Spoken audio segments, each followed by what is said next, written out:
We're very excited to have Jay Heinrichs join us today. Jay has written several amazing books on persuasion and rhetoric. The funniest title is How to Argue with Your Cat. The book that I love the most and I've reread repeatedly is Thank You for Arguing. That's the book where, to this day, many thoughts continue. They live forever, not in infamy, but they live forever, one of which is the difference between an argument and a fight. That alone is enough to improve all your relationships for the rest of your life. So today, this is obviously for analytics. And Jay, one of the things that we talk about with analytics is that it's like the scientific method. You know, you test hypotheses, you get data, you do all that stuff. But that's not enough. Science by itself, you could do in a vacuum. That's irrelevant unless you can change people's behavior. And how do you change people's behavior? Persuasion. So persuasion in the context of trying to do analytics or convince people when really, at the heart, all you have is some kind of data. That's what we'd like to talk to you about. So welcome. Thank you.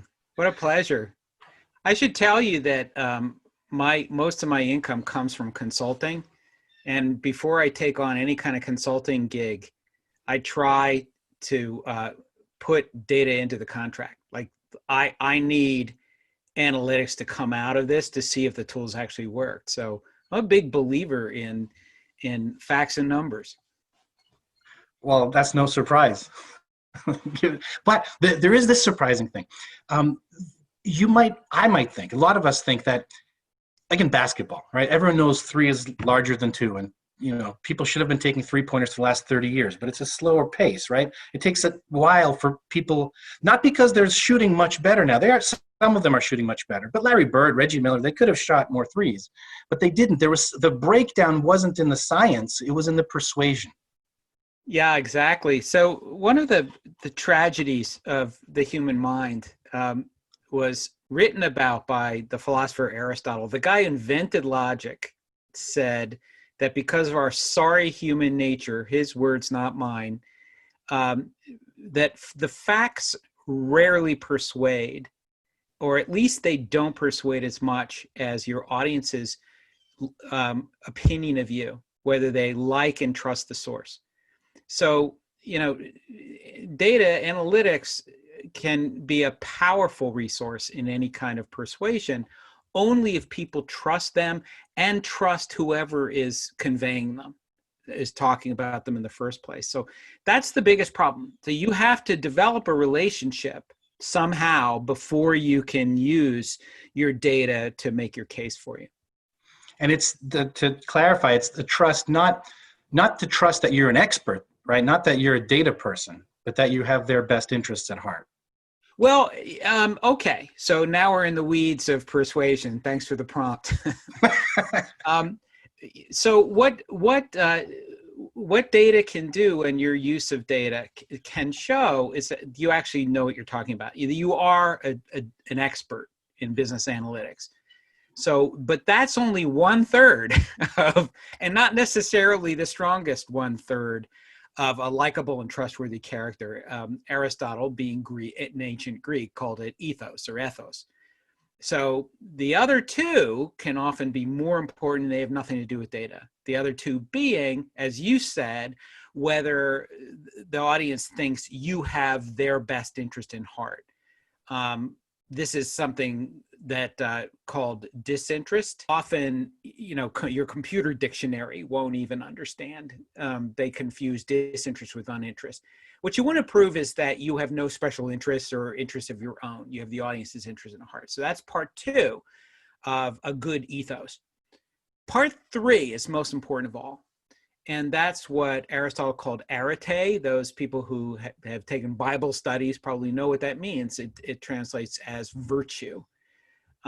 It has to do with whether you share your audience's values and then live up to them as well. So is there a higher cause that you represent that they will make them like and trust you more? So I translate those 3 elements into craft. You know, how good are you a business analyst at business analytics?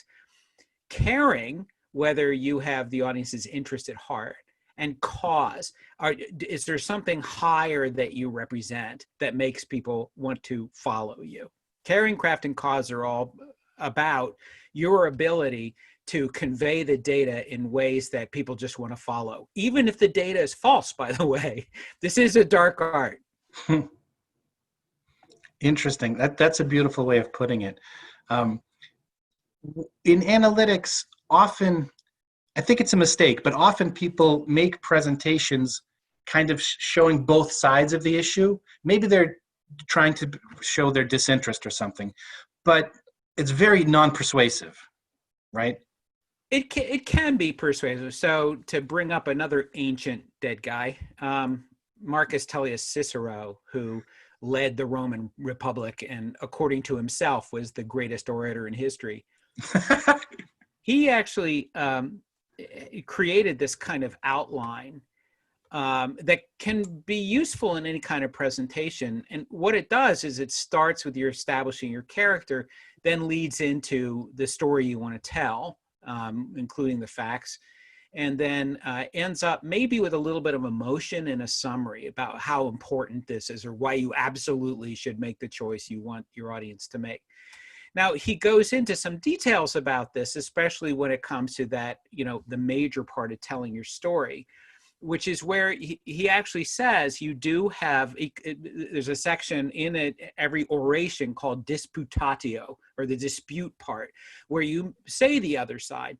It's a great way of anticipating arguments on the other side. Like you may think this, but here the facts and the evidence and my own expertise convince me that this is absolutely, the wrong side, and that the facts compel me to tell you that this is more trustworthy a choice to make. Mm-hmm. So mentioning the other side is good. You just have to make it lively and make sure that your side wins when you talk about both sides. How do you view visualizations, and charts, and graphs? Well, I mean, as you know, at least as well as I do, that charts and graphs can be highly manipulative, and are used to manipulate all the time. The problem with charts and graphs is they can create what the ancient Greeks called anargia, which is the feeling that you are there in the room with the other person even when you're not. So graphs can make people think that the data there are actually real. They make data look concrete. Whereas, numbers are just floating in space, and our brains aren't very good at capturing that. We're much better at seeing patterns. And so that's what, graphic presentations can do, graphic use of data. There are certain things you need to do in order to make the data trustworthy. One is, I see this all the time in slide decks, using too many colors. And using nice, pretty backgrounds and things that are distracting. I mean, here's just to throw another concept at you, and it doesn't come directly from rhetoric, although rhetoric has led to this. In behavioral economics, you have this concept of cognitive ease, where you want your audience, in order to be persuadable, to feel comfortable, to think that the issue is simple, that they themselves are in control, and that they don't have to think too hard. Mm-hmm. I call it the Homer Simpson state of mind, as opposed to what behavioral economists call system 2, which is the feeling your brain has when you're taking, say, a math exam, or at least when I take a math exam. I bet you guys are much better at math than I am. But, when you're thinking really hard, you're probably frowning, you're hunched over. Your brain is burning a lot of glycogen, and we have been evolved to burn as little glycogen energy as possible. And our brains use up enormous energy. When we're thinking really hard about something, we often feel physically exhausted afterward. That's why you absolutely should have a candy bar more often. But that being said, you want your audience to be in that system 1 state where they're feeling relaxed and in control. And you want your graphics to do that. So, sans serif type, simple type, Use high contrast colors such as black and white. Don't feel like you have to fancy it up. The graph itself should be interesting. The rest of it should get out of the way, because otherwise you're going to get people a little bit confused. Their brains are going to try to process all those colors and patterns and pictures in the background and whatever, and you're going to throw them in the system too, and you're never going to persuade them then. That's really interesting. I've never heard it put that way. Do you never want them in system 2, or are there punctuated times when it's valuable? Well, let's throw some politics in here. Why not? If you don't want people to vote, put them in the system 2, because it shuts down people's decisions. So make them afraid, make them feel out of control, make them feel powerless, and you'll get them to do absolutely nothing. So if you want to get people to stop doing something, throw them in the system 2.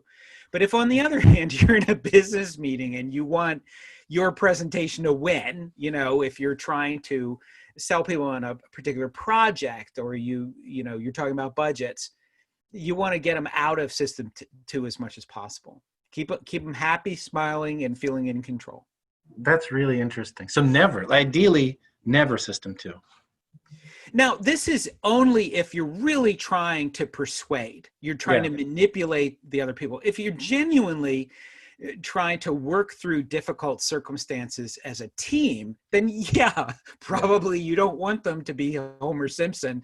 You want them to be like Rodin's thinker, people actually, with their brains working. So in general, if you want absolutely to win the day with a particular audience, and I teach this all the time in presentations to win business in competitive situations, keep them stupid. On the other hand, if what you're trying to do is to elicit their own thinking, yeah, absolutely, then you do want system 2, and you want to make sure that they're taking things seriously. So no jokes, no candy in the beginning, not until at the end. Let me ask you a kind of a meta question. How much of persuasion and rhetoric is universal, and how much of it is due to us being humans? Like when AI comes back and we're all robots, what do you think will happen? That seems a separate question to me. So with when you think about it, well, we can talk robots, because robots can be taught the persuasive tools, and over time they'll become more and more responsive and more able to fool us. A lot of people instinctively use the tools of rhetoric, and look at anybody who goes into sales on purpose. They tend to be extroverted. They're really good at reading faces. They're really good at developing a relationship very fast. And that's the most important thing of all. They're able to make people like them instantly. The best salespeople, that is. The rest of us, I mean, you probably can't tell, but I'm speaking to you from a cabin in the middle of nowhere in a town of 379 people, 379 people. And, there's a reason for that. I'm an off the charts introvert.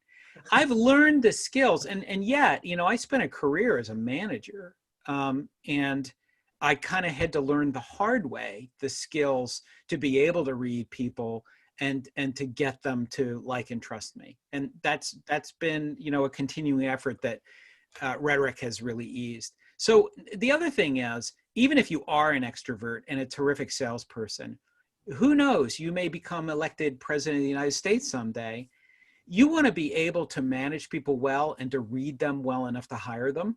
And again, you may find yourself out of your league persuasively unless you've acquired some of these tools. Now, some people are just naturals, but I think they're in the minority. How can you tell when you're persuading somebody, or where you're attempting to persuade somebody, how effective you're being? Oh, that's a really good question. You can usually read it in them, and you have to learn how, really. One is, are they nodding their head a lot? I mean, simple things like that. The other thing is you do need to ask questions. And I often say, does that make sense to you? I ask, does this make sense to you? And often you'll get a question back, and that can, if it's a very skeptical question, then they may be far in system 2 land and you're not convincing them. So what you need to do is to ask questions while you're presenting, if you're able to do that, if you can get the responses from people, and then read the questions, because often they have to do with some skepticism. And that skepticism probably can't just be filled by more facts. They have to be filled by ways for them to get them to trust you. And that can have to do with, you're talking about your experience, you can tell a story about some way that what you're proposing has worked in the past. You can bring in other people, mentioning them as sort of character witnesses who have had a good experience with what you're talking about, and so on. All of that can build up that craft part. And at the same time, you can be brutally honest and say, that's a really good question. You've just pointed to the weakness in my argument right now.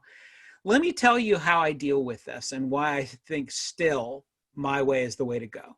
Oh, in other words, honesty is a great way to prove your disinterest, your caring. That's beautiful. I like that turn. That's nice. Yeah, I should tell you, I often, when I'm first presenting for a new business, I'm always the guy who sounds the most pessimistic. And I find that that's a really winning strategy. Everybody else comes in and they're laughing and joking and talking about how this is the greatest thing since sliced bread. And I come in and say, let me tell you the odds that this is going to succeed. And what it will take to overcome those odds. Once I went into a presentation at Walmart, where I was competing, my team was competing with 4 other teams. And I actually went in and said, what you proposed in the RFP, I think is wrong. And I think it's going to hurt you. So our whole presentation right now is going to talk about doing something completely differently. That's awesome. And well, I mean, it was, I figured our odds were statistically 20% that we're going to win anyway, that we're going to lose. I mean, and so, so I figured, what the heck, and plus they were wrong. What was great was that they agreed and we won the business. Wow. That's really cool. That's really cool. It also helped that I had managed up on this. So I talked to the president of the company I was working with and said, this is not just wrong. It not only hurts them, but it's unethical. I won't say that, but I think they're doing bad. This is a bad thing Walmart wants to do. And although I think they're just not aware of it, I think they're being kind of clueless here. So I don't want to present this. I don't want to offer our business to them unless they do it differently. And so he was the one who said, then tell them they're wrong. And which is, going back to Persuasion, he and I had developed this position of trust where we could speak to each other that way. That's really cool. Do you consult for political campaigns? I used to. I don't anymore. Partly because I haven't liked many of the people I worked with. I think they do. Now, don't get me wrong. I think they do really important things. And I've interviewed almost every president since Carter. Wow. And have really only liked one of them. And I liked George W. Bush as just a terrific guy. Yeah. But to be perfectly honest with you, I didn't like him as a president. So I bet, I mean, I think that some of the people who are like the best family people, the nicest people to be with, often don't make the best presidents. You look at our greatest presidents and they were complete jerks in their personal life. Same as basketball players. Yeah, well, same thing, exactly. Hey, speaking of basketball and statistics, you know the statistics around people who shoot free throws underhanded, right? Yes.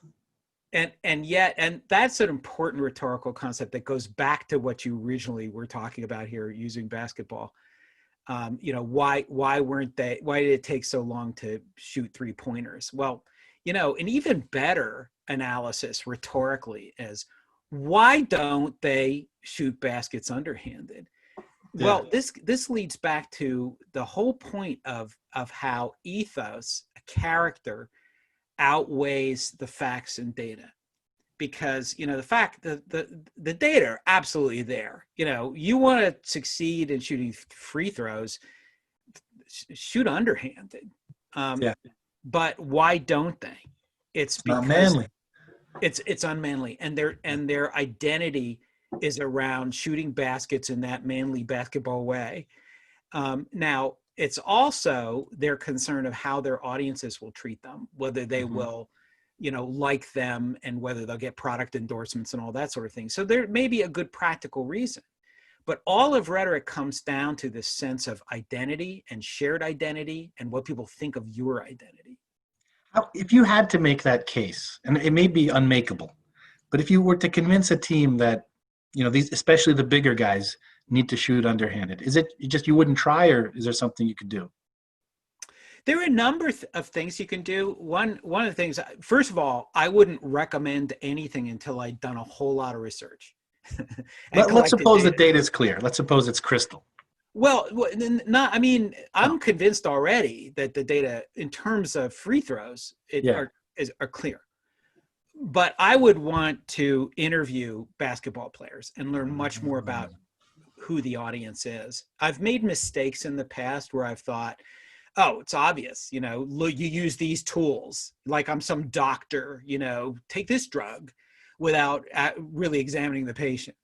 So that being said, you know, one of the first things I would look at would be reframing. Reframing changes the whole picture of an issue, of what an issue is about. So you know, probably this resistance to the underhanded technique probably has to do with, you know, pride and identity and that sort of thing. I would look to reframe it as something else, which could be, you know, this isn't about how you look. This is about, you know, your effectiveness. And I would tell a coach that, you know, you should post the statistics on the wall the way they do at CrossFit. For their free throw percentage. You don't even have to offer incentives, just have these people compare with one another. The other thing I would do is to see if you can convert, you know, one of the stars to do it. And then also offer some scripting as well. So the words then do kick in, they become very important. So I would script, you know, if you could convert a basketball player to shoot underhanded, someone who's really a leader, a real star, you know, like Steph Curry or something like that. And you also want to give them a script to say during the press conferences and in the locker room for what he's doing. Like, you know, to say, I don't care how I look. Women love me. Women love me whether I'm doing it underhanded or overhanded. You know, That's awesome. That's great. Let me ask you one last question, and I'll let you go.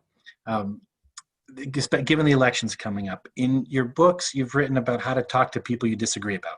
And correct me if I'm wrong, some of the techniques are keep asking them detailed questions, right, rather than trying to convince them, realize that it's a longer process. Have your thoughts continued from that, or any other additional advice you would give in this environment? I'm only laughing at embarrassment here because a week or so ago, I had a knockout, drag out, shout over the phone fight, not an argument, with this partner who's a really good friend I'm in business with, who was interpreting what's going on in the news very differently from the way I did. And you know, she's absolutely wrong. Okay. But that being said, I mean, I think the important thing is I broke the rules. I say myself. So one of the things is to think about what's your goal for any kind of confrontation? What do you want to get out of it? First of all, look and see who's persuadable. And back when we can all be together in a room, see who else is in the room or who else is, you know, attending your Zoom conference or whatever. Often the person you're trying to persuade is not the one you're talking to. It's the people who are listening in. So that's like rule number one. Another is you mentioned, you know, asking questions. That's based really on research that if you get people to start thinking about their own opinion in terms of whether they can even back it up, they're more likely to moderate. And, you know, one theory I have about that is that you are driving people in a system too. You're making them think, and they will do anything they can to get out of that state. So they're going to moderate and say, well, I didn't really mean, you know, not that much. And you may end up getting them on the 50-yard line. And I consider that a win these days in our politically divided culture. Very interesting. I said that was going to be the last question, but really last one. In the Zoom era, do you have any specific tips for, like, here's a very specific question. When I'm talking to you and I'm trying to, should I be looking at the camera or where your eyes are? I'm right now looking at the camera. At least I hope I am. You look great to me, but what have you, is there one that's better than the other, or how do I make that decision? Yeah, look at the camera. Look at the camera? It's hard. You have to get used to it. It's really easy because I accidentally can't see you. Nothing on my screen. So it's never easier than to look right into your non-existent eyes. But eye contact is really important. Marcus Tullius Cicero said the eyes are the windows to the soul. And by the way, when I'm training people to give a presentation to win, you know, competitive business, the last thing I tell them before they go into the room, I say, send love beams through your eyes. And they look at me like I'm going to like put flowers around their neck or something. Hand them a joint or something. But really, you know, what I mean by that is to say you can't get away with it unless you're already thinking that you're going to love the audience. And I tell you, it works. People come back and they say, I can't believe it. I sent love beams out of my eyes and they were sending them right back. You know, it's establishing a relationship that makes people feel comfortable with you. And this lets you overcome one big thing. You and I are white males, right? I'm 65 years old. Increasingly, I'm unlike the audiences I'm working with. They're younger than my kids.